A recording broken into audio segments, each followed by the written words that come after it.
Bullying in schools. Ever thought about the consequences in later life? A lot of people answer yes, but have in fact taken no further action.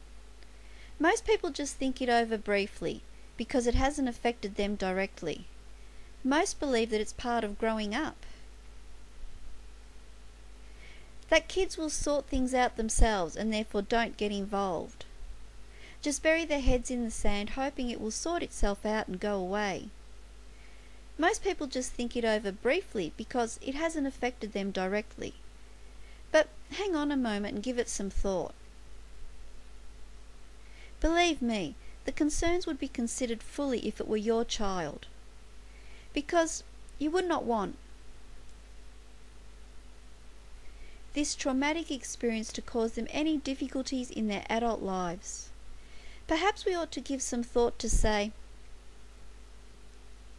5 main problems that can arise from bullying in schools, and why it's important to recognise symptoms in your child early and work towards solving the issues.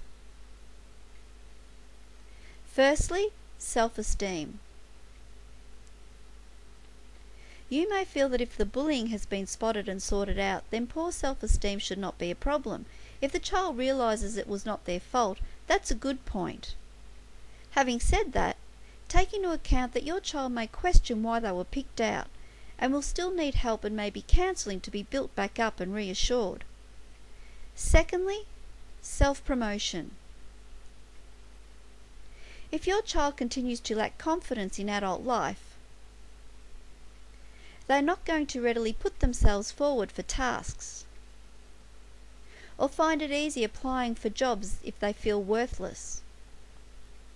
As a consequence, they may not push themselves forward for employment that matches their academic abilities. Thirdly, communication. A requirement in all our lives. Whether it be talking to work colleagues, staff, clients or friends. Adults that have been bullied when they were children often have poor communication abilities, and this carries through into their personal lives, which brings us on to the next issue: relationships. Bullied children will have trouble maintaining friends and relationships in adult life, unless they have been shown how to trust again and they have been made to feel they are worthy. Lastly, standing up for themselves. Poor self-esteem and a lack of confidence do not suddenly improve just because we become adults. These are problems that must be tackled seriously at an early age. In order for us to deal with work, relationships, friendships, and our ability to fend for ourselves and feel secure in the knowledge that we are able to look after and be responsible for ourselves, now take a good look at these possible long-term effects and analyse them.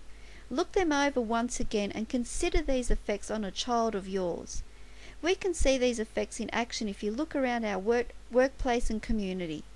These factors are sufficient to convince any parent that communication with their children from an early stage is vital, and to believe that any strange or uncharacteristic behaviour in your child may be the results of bullying, whether it is verbal, physical or cyberbullying.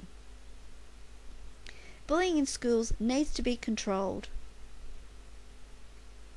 and not just thought of as a natural progression of growing up. The most important point is that you know how to speak to your children regarding bullying in schools. Find out how you can prevent bullying in schools and ensure your child enjoys a happy and fulfilled school life by visiting www.bullyinginschools.co.uk.